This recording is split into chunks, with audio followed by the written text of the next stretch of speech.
Good evening, good afternoon, good morning, bitches. Happy New Year. Hope you're having a lovely New Year. Hopefully you've got better decorations than I do, because I've just got this out the packet and it's broken. So if it looks a bit wonky, that's why. This bit snaps. It's like a headband and one side snapped. Like, I don't know if you can see just how broken that is. But we persevere because I don't have anything else. I've tried to go New Year's-y themed, and that's just gold, is it not? What else is New Year's themed? Yeah, the props are not proper. I was actually going to properly dress up for Christmas, but then once I started writing the cases, I could not imagine myself doing my Christmas Day case, which is such a serious, horrendous case, dressed up as the Grinch. And I just thought, no, maybe not. Maybe next year, if I do like a 12 Days of Christmas. Halloween's different, but yeah, I just don't think I could have taken myself seriously talking about something that horrendous whilst looking like the Grinch. It's a big fat no from me. So what's everyone doing for New Year? I don't currently know what I'm doing because I'm filming this on the 21st of December. But we're going to be on holiday, so I'm assuming we're going to do something. I've bought myself a very unlike me dress, but it's a very beautiful dress, so I've got a dress ready. I just need somewhere to go. I hope you're all having a fabulous New Year. I can say I don't really like going out on New Year. If I was at home, I wouldn't be going out, despite my best friend's best efforts. She loves going out on New Year, and I can't think of anything worse. It's a bit like Christmas. It's too busy, it's too expensive, you can never get a taxi, it's freezing. The place that we normally go to, it's so loud in there that you can't hear yourself speak to one another. So the only way you can have a conversation is out in the smoking area, which is freezing. So it's just a big fat no from me. So I won't keep you for too long today. I've got a really, really quick case. This is a case that is set on New Year. And it's the case of Christian Gomez. I do have some trigger warnings for this case. Trigger warnings include mental illness and animal abuse. The animal abuse is very slightly touched upon, but it is mentioned. So again, if either of those things are something you don't want to listen to, totally fine. I'll see you for another video. Make sure you look after yourselves. Content warning, as always, strong language. I swear to God, I just saw something move. Like, I saw something move back there. I'm a bit scared. Okay, so for this case, I don't really have much background information. We just kind of jumped straight into it. New Year's Eve 2014, Christian Gomez was back at his family home to celebrate the holiday with his family. He was 23 years old at the time. His family included his mother, Maria Suarez, who was 48 years old, his 27-year-old brother, Mario, and his younger sister. His mother had asked him a few times if he could move some of these boxes. I'm guessing they were heavy and in the way, and she just needed them taking them upstairs. He later told police that his mum had been nagging him about these boxes for days, and he just chose to ignore her. And what he thought would be a better idea, instead of just moving the boxes, would be to take his mother into the garage and murder her by decapitating her with an axe, and then dumping her body outside with the rubbish. Police arrived to their home around 7:30 p.m. and they actually found his mum Maria's head inside one of the bins, inside one of the trash cans, which is just vile. The police hadn't been called to the family home recently, but they had had dealings with Christian. They'd had about 30 different dealings with him, and most of these charges were minor, such as disorderly conduct, which he was arrested for in 2009, and he was also arrested for loitering and prowling in March of 2014, which I don't really know what that means. I'll put a definition somewhere. Christian had a long history of mental illness, and he had been diagnosed with schizophrenia. In 2013, he was held for a mandatory mental health check under the Baker Act. He was seen waving around a skateboard and speaking incoherently, which obviously alarmed and concerned a lot of people that rang the police. He was previously described as a happy and loving child, but when he turned 18, this is when Christian really started to go downhill. He refused to get a job, he refused to drive. At one point, he actually refused to shower because he said his mum and his sister were watching him shower through the television. He began to isolate himself from the rest of the family, and they would often find him outside in the garden at night talking to the stars, and he said he was talking to God.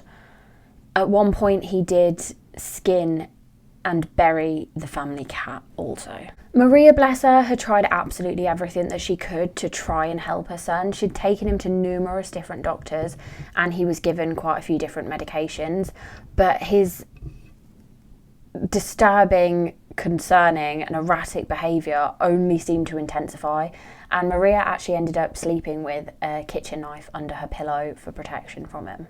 Maria was a single mother and she just didn't have the funds to send him to a permanent inpatient facility, and the ones that were provided for by the government didn't have any rooms for him, so she had no choice but to try and care for him herself. And eventually this had cost Maria her job because she just could not leave him home alone. She was terrified of what he was going to do to others or himself. She couldn't have her job anymore, which is so hard. Christian didn't really try to help himself. He often refused to take his medication, which Maria ended up crushing it up and sprinkling it on or in foods for him, so he was taking it. But he did eventually catch on to this and find out what she was doing and accused her of poisoning him. Christian was said to be jealous of his older brother as he felt that his mum gave him more attention than she gave him, which I really struggle to believe. Christian's sister is 7 years younger than him, and it is said that at some point he began to be inappropriate with her. It doesn't elaborate any more than that, but as soon as Maria kind of got a vibe of this, they were not allowed to be in the home alone together at all. She took every step she possibly could to protect her daughter. And according to the family, his sister was absolutely terrified of him. On the afternoon of the 30th of December 2014, Christian's grandfather took him to his weekly psychiatrist visit, and it was there decided by his psychiatrist, I believe, that he needed to find a new psychiatrist. But I'm not really sure why, which is really helpful, I know. Christian had actually spent the last 2 days planning on killing his mum. After he had killed her and disposed of her body, he then fled the scene on a bike. His little sister was working at a pizza restaurant at the time, so she was not at home, but his brother was upstairs, and he had reported that he'd heard a thumping noise. He didn't really know what this was, but now obviously we know it was the axe swinging, which is haunting. Mario did go downstairs to see what's going on, and that's when he discovered his mother's body and immediately called 911. Christian was picked up in a nearby neighbourhood. Another neighbour in the neighbourhood he was in actually had called the police and said that there was a suspicious man acting strangely. So he was picked up. He had blood, his mother's blood, on his socks. He admitted immediately what he had done, and he said that he knew that what he had done was wrong and illegal. Christian was charged with first-degree murder, and after spending 3 years at a state mental institution, he was declared fit enough to stand trial. Christian accepted a plea deal, which was 25 years. That also included 10 years of probation and treatment. So he could be out in the next 20 years or so, which is concerning. I just hope it's not another one of those cases where he says something very concerning and disturbing to a psychiatrist in prison. They let him out and then they act on what they've said, because we have seen that quite a lot. But yeah, that is today's case done. I knew it'd be very quick, but I didn't know it'd be that quick. But luckily, I haven't had to ruin your new year too much, so that's very good for you. Tomorrow's case is a very good one. It's the case of Ellen Ray Greenberg. I